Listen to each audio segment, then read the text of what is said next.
Hello, this video is for IXL Activity 8.N.1. It is titled Coordinate Plane Review. The 3-character code for this activity is Tango 6 Echo. So which point has coordinates 2, 1?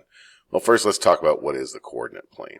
Coordinate plane is a two-dimensional object. It has width and it has height, and it has a couple axes that we know is the x-axis here.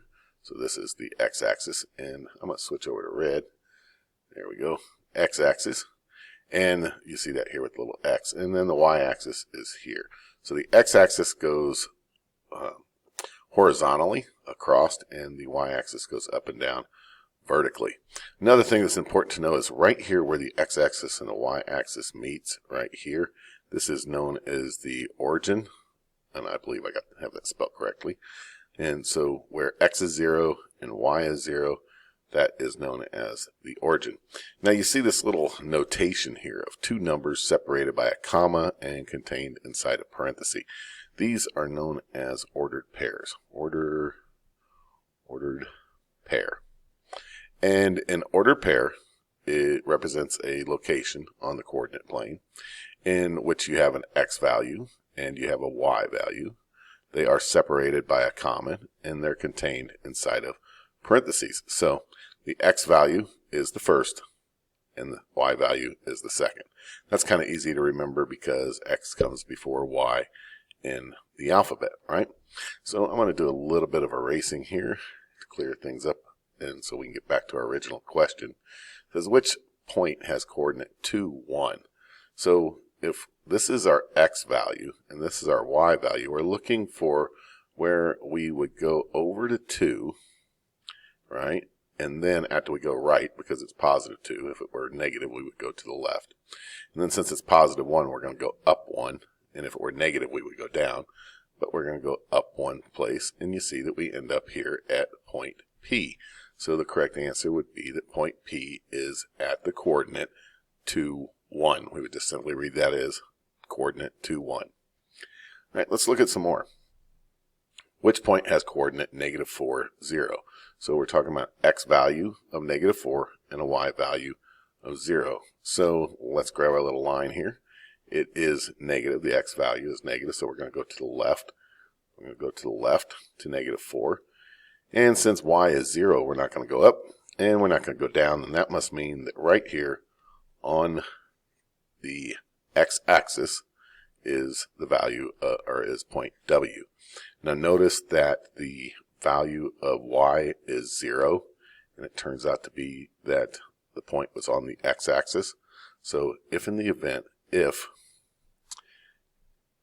y equals 0, then the point is on the x-axis. And if you're wondering if x were equal to 0, then is it true that it would be on the y-axis? And well, let's pick a point on the y-axis, like y down here, right? We want to go right or left, so the x value would be 0, and the y value here would be negative 4. So is the x value 0? Indeed it is. Is it on the y-axis? Yes, it is. So both of these statements are true, and that's going to come in handy later on. What are the coordinates of point D? So let's find point D. It's right here. Do we have to go right or left for x value? No, we don't. D's straight up from the origin. So in this case, the value of x is 0. Now, how many units do we go up from there? 1, 2, 3. We've gone up 4 units, so therefore the value of y is 4. So the coordinate for point D is 0, 4. What are the coordinates of point Y? Well, here's Y right here. Right? So let's see. I have to go to the left 2 spaces and to negative 2. And then I have to go up 1, 2, 3 spaces to get to that Y. So I went up 3 spaces, so that is a positive 3. So negative 2, positive 3. Now, something else I want to point out is that notice that over here, like this point right here, this is going to be, what, 3, 1? Notice both numbers are positive. So if we have a positive number and a positive number, then it's in quadrant 1. And I guess I didn't talk about that, did I? Up here, over here, this is quadrant 1, going counterclockwise, not clockwise. Over here is quadrant 2. Over here is quadrant 3. And here is quadrant 4. So now I can kind of continue talking about what I was going to talk about. So if we look over at quadrant 2, let's just pick a point over here. Let's pick this one here. And this is going to have an x value of -4, and it looks like it's going to have a positive value of -3. So here we have a negative number and a positive number. So if we have negative x value, positive y value, it's in quadrant 2. Let's pick a point over here. Let's pick that one there. It's going to have an x value of -3, and look over here, y value of -2. So it appears to be that if I have a negative and a negative, that it's going to be in quadrant 3. And then finally, let's pick a spot over here, quadrant 4. X value is going to be 5, and y value is going to be -2. So notice that I have a positive x value and a negative y value, and it's here in quadrant 4. So I've done all that to point out the fact that if both numbers are positive, quadrant 1. Now check this out. If you go catty corner over to quadrant 3, they're both negative. So both positive, quadrant 1, both negative, quadrant 3. And if you think of, well, we won't go into that. But quadrant 2, x value is positive, y value, or x value is negative, y value is positive. And then over here for quadrant 4, the x value is positive, y value is negative. Let's go ahead and move along. What are the coordinates of point y? Let's look for point y. Here it is there. So let's see, I have to go over 2, and then I have to go down 5, so I went to the right, so that's positive 2, and I had to go down, so that's -5.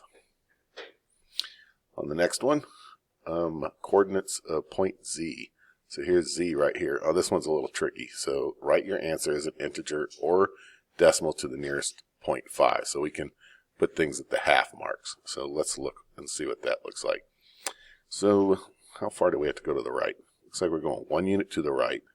And then it looks like we're just going up half a unit. So we went to the right, so that's positive, 1 unit. And then we had to go up half a unit, so that's 0.5. Which point has coordinate 1 1/2, -3 1/2? So let's go to the right, 1 1/2 units, 1 1/2, that'd be right in between 1 and 2. And now -3 1/2 is going down, so it's negative number. We go down 1, 2, 3 1/2. It appears to be that that is point F. Next, they want us to graph the points. So 8, -7. Now, you probably get pretty good at this. You won't have to use these lines like I'm doing, but it's kind of helpful for some. So I'm going to the right 8 places, and I'm going to go down because it's a -7. Go down 7 places. And so I would graph this point right here. I guess I could have made it a different color. I'm going to use a red line. I'll use a green line next time in red dots. Now they want you to graph 2 points at some point. So let's go ahead and look at that. I'm going to use green lines and red dots. So first we're going to go to +3, -3. So +3 for x. So let's go to the right to 3. And then go down 3. 1, 2, 3. And that puts us right there. And we'll go ahead and graph that point in red. 3, -3. Yep. And also for the next one, -1. I want a line again. -1. So we're going to go to the left 1 place. And now we're going to go down 8. So down here to 8. And so this would give us our other point right here. So those are our 2 points. Over here, this is the 3, -3. And this over here is the -1, -8. And if you want to make sure you're correct, you can always do a quick check. Remember that whole concept of up here I have positive, positive. And over here I have negative, positive. Over here I have negative, negative. And over here this is what? Positive, negative, correct? So on this one here, negative, negative, that checks out. They're both negative. And here I have a positive, negative, and that checks out with this as well too. So kind of a quick mental check if you want to glance back at that, and always want to double check that. On the next one, I want green line. So negative 3.5. So negative means we're going to go left negative 3.5 to there. And then we're going to go up 3. So let's go up 3. 1, 2, 3. And that would put us at that point right there. And so on IXL, you just have to click there. You just click at the spot. I'm drawing the lines. You won't actually put the lines on IXL. I'm just kind of drawing the lines so you can see where if I were doing this, my eyes would be tracing along that line. And then for the next one, negative 4.5, negative 4.5. So I want to go back to the left, 4.5 to there, and then I want to go down to negative 4.5. So there's negative 4 and a little bit more. And that will put me right here. Again, negative, negative, right? That checks out with that. And here is the world of negative, positive. And that checks out with that too. Here we have our last example, and we're going to go to 1.5, 2.5.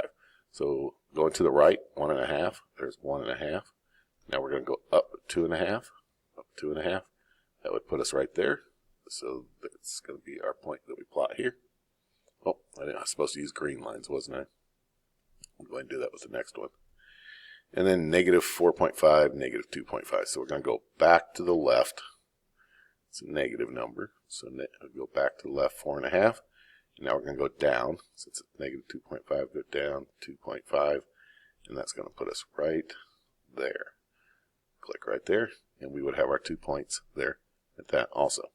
So those are all of my examples for IXL 8.N.1 coordinate plane review.